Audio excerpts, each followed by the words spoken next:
Hey everybody. Hi, welcome back to Financial Phoenix. Now, you know that one of our goals has always been to be transparent about our financial journey, and hopefully you guys can benefit from seeing our successes as well as some of our shortcomings and missteps. It's been a little over a year since we began our Amazon FBA reselling business. And a little over a year since I started doing YouTube as a full-time business myself. So we've thought it was time to check in. You may or may not have seen our very first video, but basically we described that we started our businesses from a place of almost no money in the bank, no job prospects on the horizon, none of that. So today what we're gonna do is we're gonna take a look at the money that we made this past year selling books on Amazon, and I'll explain each of the peaks and valleys along the way in a little bit of detail. But first, since we are being vulnerable here and cracking open the books, we would appreciate it if you'd smash the like button and subscribe if you haven't already. Hit the notification bell so you don't miss any of our updates. You guys know what to do. Yeah, you know what to do, so do it.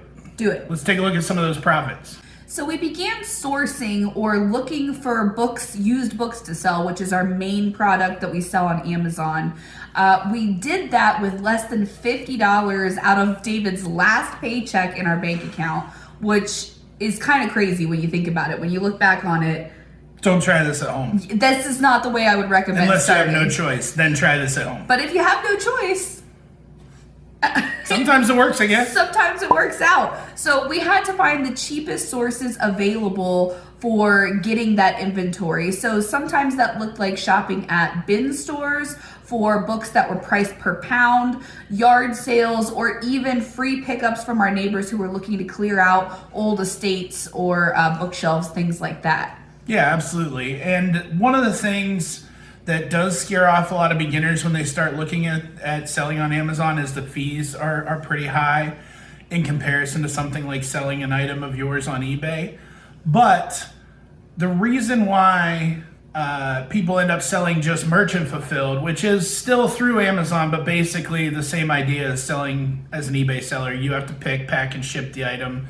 You have to store it at your house, all that kind of stuff. A lot of people choose to go that route because the fees are so much lower. And while that is the case, I think it's really important to stress the benefits that you get as an FBA seller, which just means fulfilled by Amazon. So that means that I don't have to worry about the hassles of storage. I send big boxes of inventory to Amazon. They store it at their warehouse. I don't have to do any of the picking, packing, or shipping. I don't have to buy shipping supplies other than enough to send the bulk shipments in. And I don't have to deal with any customer service issues. If anything does pop up, they handle that on their end. And if there are any returns, they process the return and put the book right back on the shelf so they can work for me all over again. So it's kind of like hiring a whole staff of employees. And to me, that's worth the extra fees as long as you're sourcing profitable items. You know, basically, we're buying books for 20, 30, 40 cents a piece. And if you had a magic machine that you could stick a quarter into and pull a lever and get $5, $10 out of it, you know, that you'd put every bit you could into that machine. You wouldn't worry about, you know, what cut the machine owner's getting. All you would care about is I can multiply all my money times X, and that's all we really care about is the bottom line. So that's why FBA is such an important benefit to take advantage of. Plus you get the Prime bump, which, not to get too much into that, but basically a lot of people only shop for Prime items for Prime shipping because they want to take advantage of their membership. So you can usually get a couple extra bucks by being a Prime seller. People are willing to pay for that benefit. All right, so we're gonna jump in and take a look at some of the screens that we see as we manage our accounts, just kind of give you a behind the scenes look there at what we see on the financials. Now, obviously, the amounts early on we weren't able to live on at first. We had to build that up, and we did have help with our bills from family. We still had, you know, some other sources of income there, but we were able to eventually turn that into a full-time thing. So we'll show you that progression. We did have a steady increase over time with just a few dips, which we'll go into. And a few things that have helped us do better with our numbers going forward. One of those has been less sourcing from the gut. So picking up a book that looks nice and super expensive, one of those beautiful hardback books for the coffee table, and thinking this has got to be a $75 book, and it's just not worth anything. You have to use your resources at your disposal, which means using tools like the Amazon app and Scout IQ. Yeah, absolutely. We'll have a link in the description. It's a huge game changer. Another thing that you have to do is occasionally you are going to go with some long tail books, which just means books that don't sell as quickly, but maybe they're more profitable. Most of those you're going to probably sell merchant fulfilled, which, as we mentioned, is just selling from your own home, like an eBay seller. I have one bookshelf that we keep the merchant fulfilled items on, and then everything else goes to their warehouse. So everybody's tolerance is a little bit different. I find that I'm willing to go to most ranges in terms of sales rank. I'll go over 10 million on a single book if I'm getting it for next to nothing, if it sells for a bunch and has actually sold at least once recently. The good thing is Scout IQ will tell you all that, so you don't have to worry about finding that data for yourself. So it takes the guesswork out of those gambles. And I try to take 1 or 2 gambles per sourcing trip, as long as it's a source that's, really affordable books like the Goodwill outlets and stuff like that. I'm willing to gamble 30, 40 cents to make a couple $100 once in a while. And it has happened. So the other thing that we did was we started eventually focusing on books that have a higher sale price so that we can get our average sale price up. We're taking home more profit per sale. If you start out selling a bunch of $6, $7, $8 books, Amazon's going to take almost all of that money in fees because the base fees start so high. The good news is, as the price of your books scale up, those fees don't really scale up to the same extent. So selling, $40 or $50 books is going to net you a lot higher percentage of the money back as profit, as opposed to selling 10 $5 books, which you'll probably get almost no money for in the end. So those are the things that have really helped us. Okay, so we are going to go ahead and take a look at our sales that we have had on Amazon FBA, kind of give you a breakdown of what it looked like early on and what it looks like in total. So as you can see right now, we've sold a little over 2,500 units. We've got product sales of just under $42,000. And most of the orders are 1 unit, typically a single book. Sometimes people have purchased more than one thing, but that's pretty rare because we sell, a bunch of different books. We don't typically sell multiples of the same items. Our average sales price per order is $16.68. So we've gotten that up quite a bit since we started. So what I'm going to do is I'm going to take a quick look at a couple of the months getting started, just to kind of show you what it looked like at first versus what it looks like now. Let's take a look at our first full month and see what that looked like.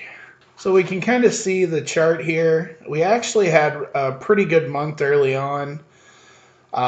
This is actually one of the better early months, but this will kind of show you how it ebbs and flows. So as you can see here, for the entirety of August 2019, we actually sold 160 units, and our product sales were $2,800, which was one of our better months early on. You can see we had a really good average sale price here of $1,780. We'll take a look at the next month. So as you can see here, it dipped just a little bit in September.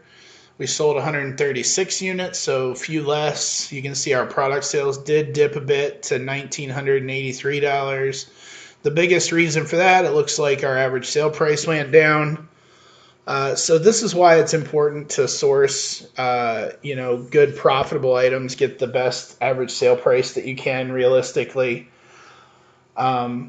And that'll help you get your numbers up. So those are the first couple of months of doing it full time. If we go further back, I'm not actually sure. Let's try something like May.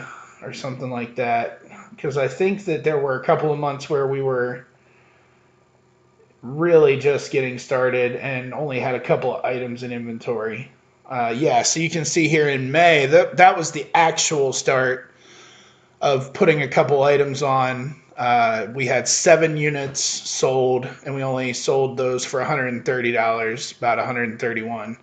We did still have a good average sale price, but they were really sporadic sales because we were just sending in, one box at a time, every couple of weeks. We weren't really keeping up with our inventory, which is why it's important to get your inventory to that level where you can kind of have that equilibrium and you'll have consistent sales month to month.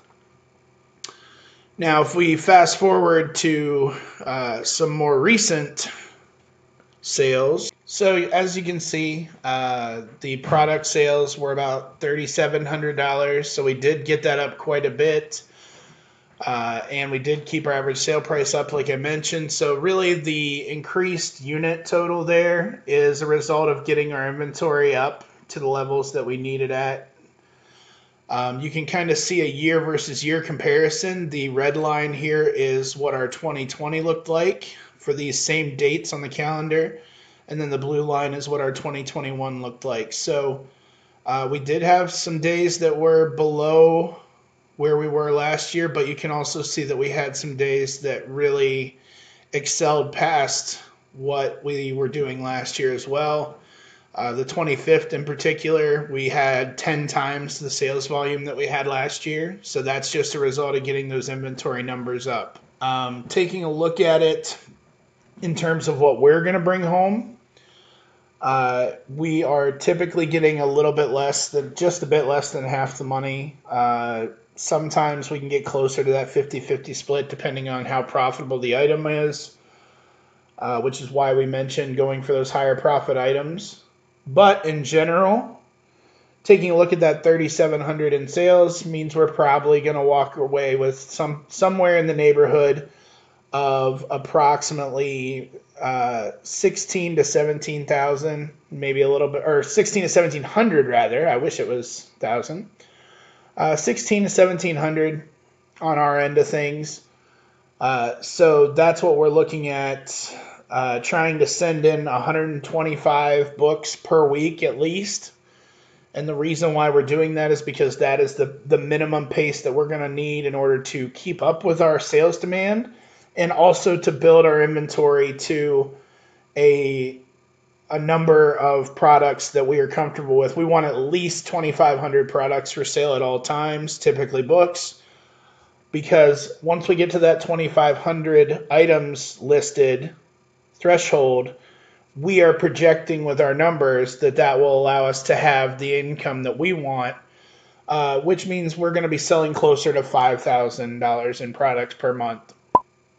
That way we get a lot better monthly payout. But in general right now, this is certainly bringing in a great income.